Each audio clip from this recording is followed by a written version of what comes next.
Morning, seventh grade. Today we've got a few things on our list.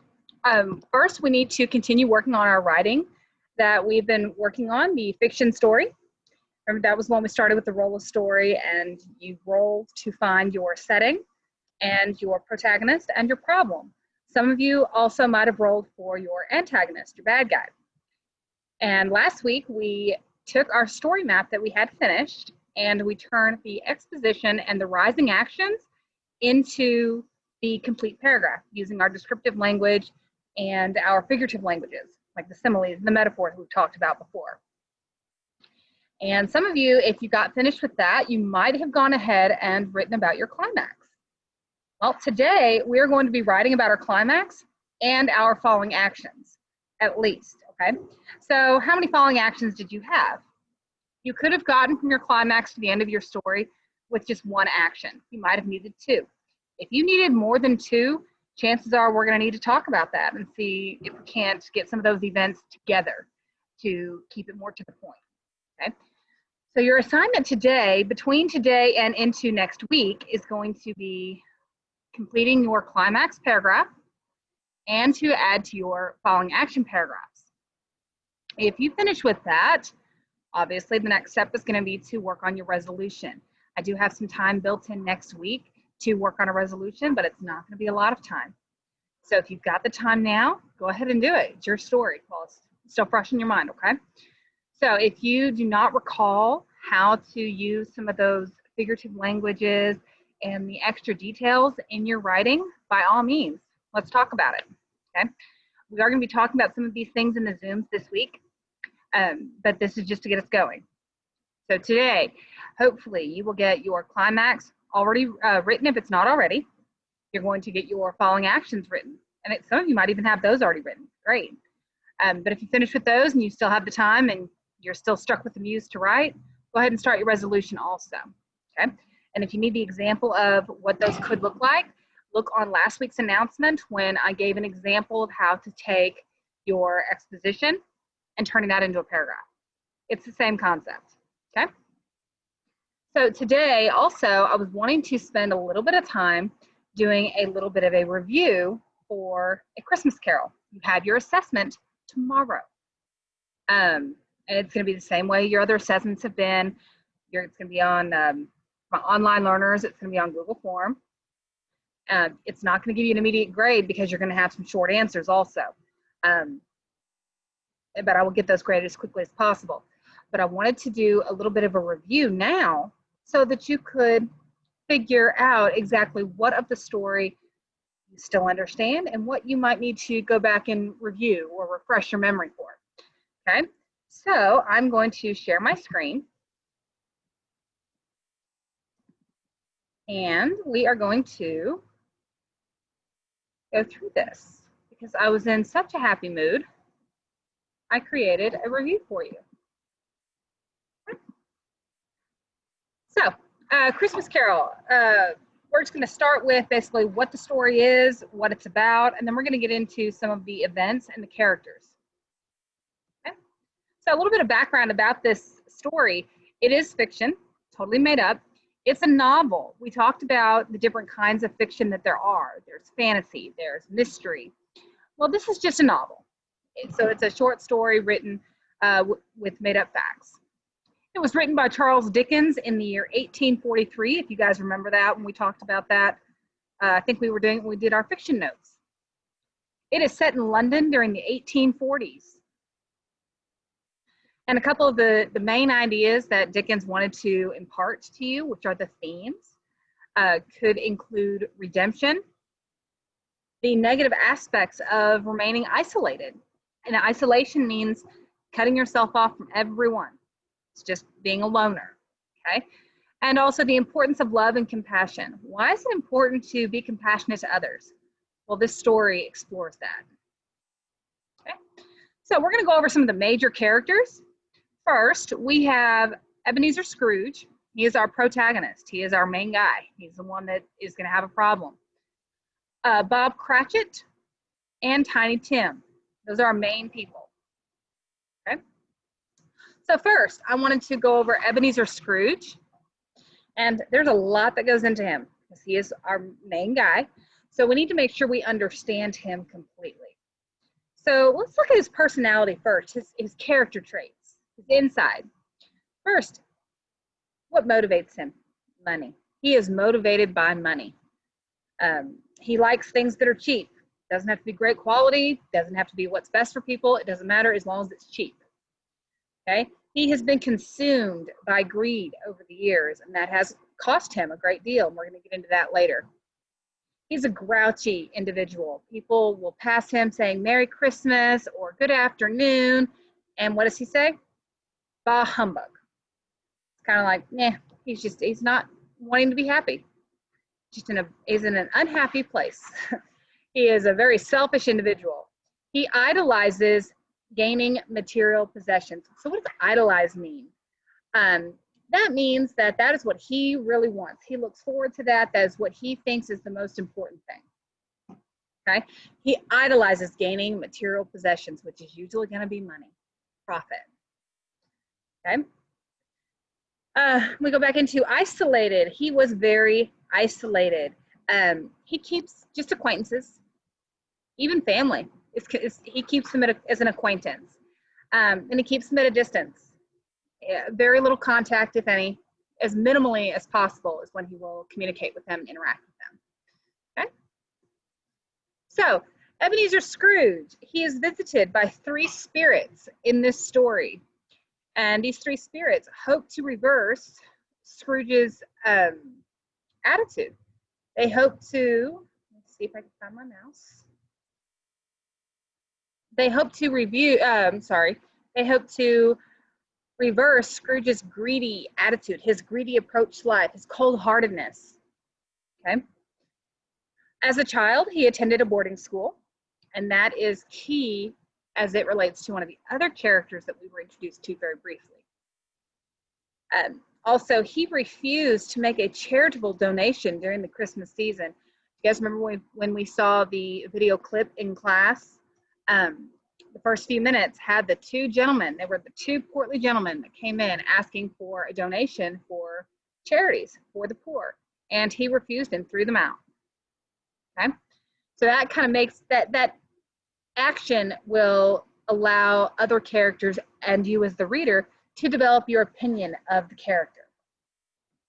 Later in the story, towards the end, he sends a Christmas turkey to the Cratchits. He visits his nephew Christmas morning, and if you will recall during the story, his nephew had always invited him to Christmas parties every year, and he always refused to go. This year's a little different. This year he went to spend Christmas morning with his nephew and his family. Okay. He also attends a church service Christmas morning.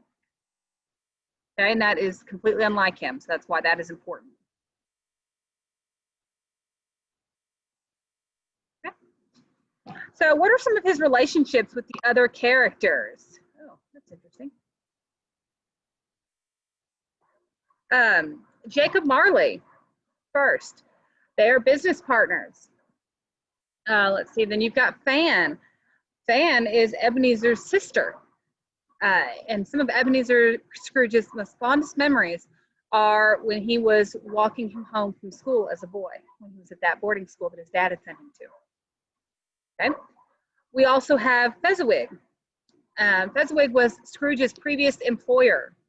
That was when Scrooge was serving as an apprentice for him.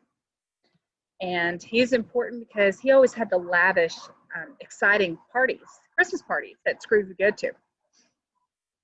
Okay. Belle was Scrooge's fiance. Okay. That will be important because they are no longer together. Why aren't they together? Because she thought that his personality had some room for improvement. He was too consumed with making more money. Okay. So that's why that is important.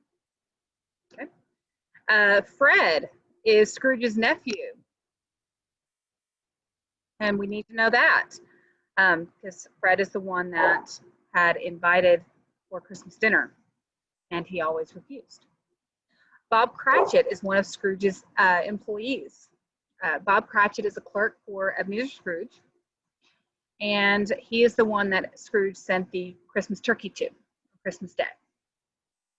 Okay. Let's see. Whoopsies. Some more of our main characters. We have Bob Cratchit. He is one of the main characters. He's going to have a big part. We talked about it. He is Scrooge's clerk, and that means that he is underpaid, he is taken advantage of, he is mistreated. In spite of all that, Mr. Cratchit remains dedicated and loyal to Scrooge.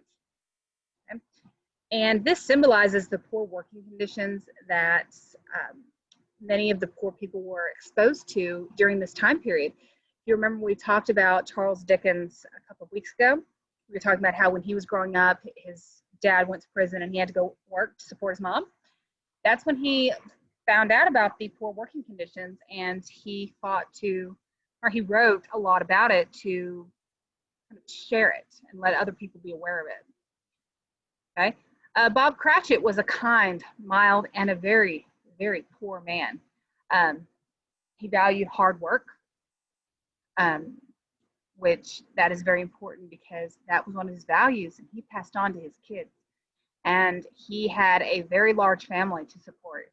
And at that time, he didn't have a lot of money. He was underpaid, and he still managed to make everything work for his large family. Okay.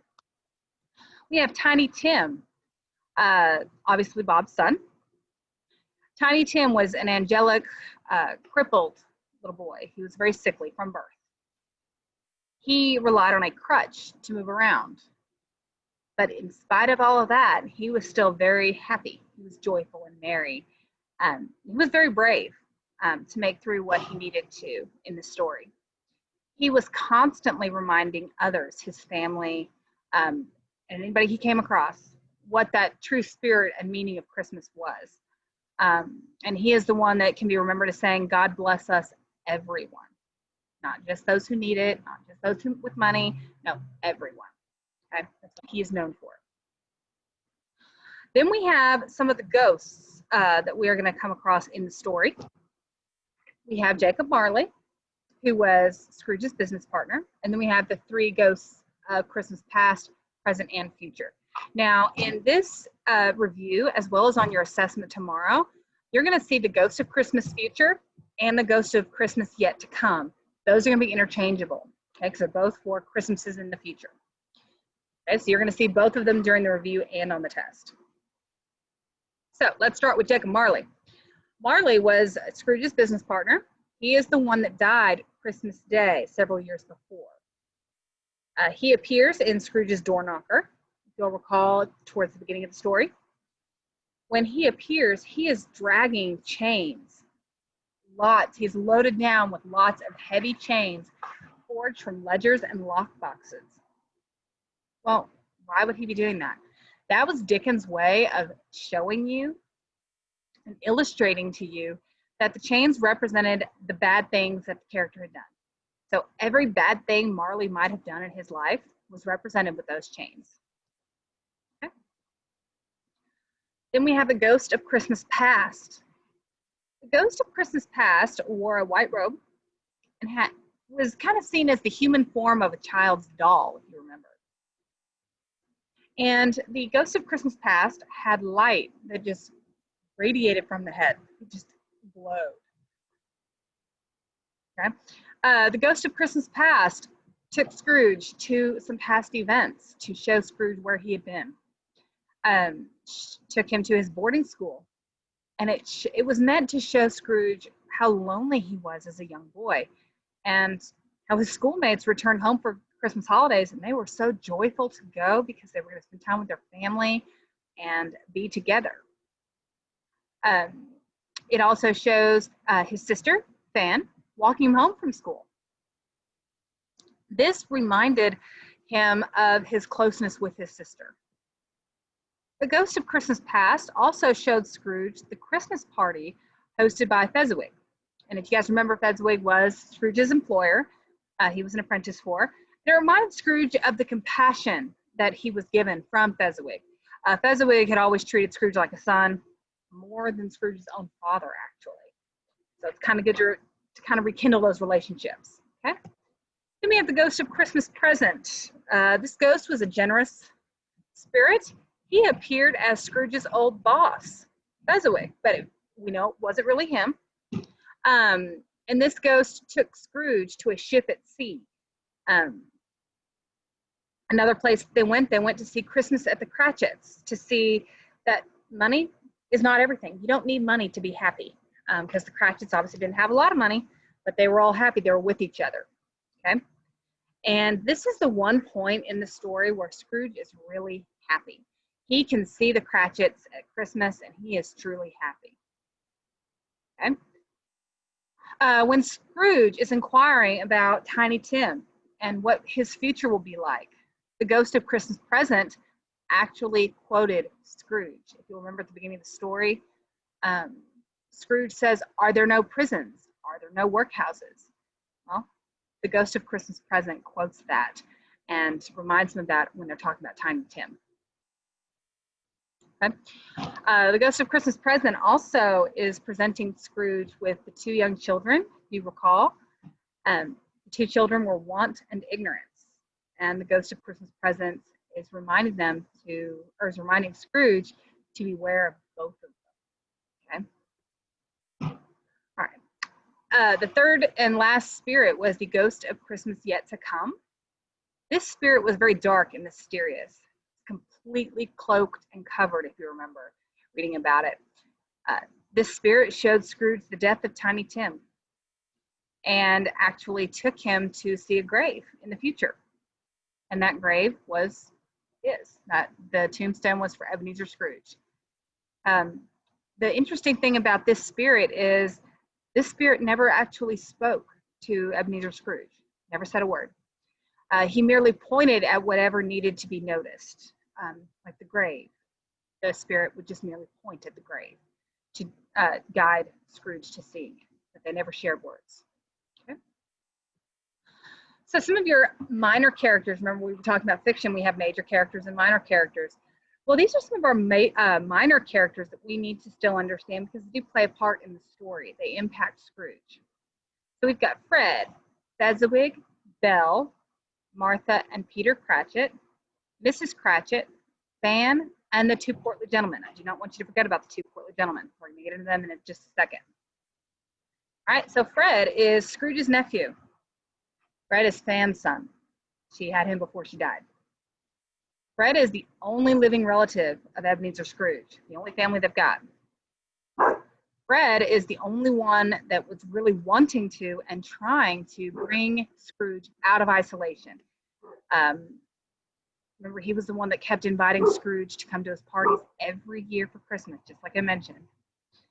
Fred is known as being a kind-hearted, generous, and optimistic character who absolutely 110% loved Christmas. So we need to channel that personality to see how does that bring Scrooge out. Okay. We have Fezziwig. Fezziwig was just a typical merchant, and he employed Scrooge. He took a chance on Scrooge, and he was more of a father figure to Scrooge than his own father was. Fezziwig is known for his lavish and exciting Christmas parties that he had, and that really was comforting to Scrooge to be reminded of that. Then we have Belle, and Belle was a beautiful young woman, and she was head over heels in love with Scrooge, and Scrooge was deeply in love with her. Problem is, he was so greedy and he had such a high lust for money that she dumped him because he couldn't see past the money to see her. She later married another man in the story. Then we have Martha Cratchit. Martha is the oldest daughter of Bob. Remember that they had a big family. So Martha, she also worked for a local milliner. So because she is Bob Cratchit's daughter, she is Tiny Tim's older sister. She is kind and she is hardworking. And one thing to note about her character is that she absolutely hates to see her family disappointed and unhappy. So she will try to carry that burden herself so that the family doesn't feel those things. Okay, then we have Peter Cratchit. Peter is Bob's oldest son, so Tiny Tim's older brother, but Peter's actually younger than Martha. But it is important to know that his age and where he falls in the family, because as the oldest son, he is the one that inherits Bob Cratchit's shirt, that stiff collared shirt that we talked about. Okay. We have Mrs. Cratchit. We don't really see a whole lot of her in the story. There's not a whole lot of action going on with her, but she is Bob's wife. She is kind and loving, and she had the role of reminding the children of the importance of family and how money is not everything. You can still have happiness even if you don't have everything, money-wise. Okay. Then you had Fan. We were introduced to her very briefly. Scrooge's sister, Fred's mother, and the Ghost of Christmas Past shows Scrooge walking home with her from school. And this is important because that was a happy memory for Scrooge. Okay, even though Fan was only just in that memory there, it was still a very happy moment for him. Okay. Finally, we have the two portly gentlemen. They're very briefly mentioned in the story, but we still need to know who they are. Okay. If you remember the video, they were the two gentlemen that came into the workshop. But they visited Scrooge at the beginning of the story, and they were asking for charitable donations, money to help the poor. They were actually thrown out of the office when Scrooge refused to give the money. But at the end of the story, after he's been visited by the spirits, Scrooge ran into one of them outside, and he promised to make a large donation to help the poor. Okay, so towards the end of the story, has Scrooge changed? A little bit. We can see how his personality and his actions reflect some change that he has made. Okay, so I want you guys to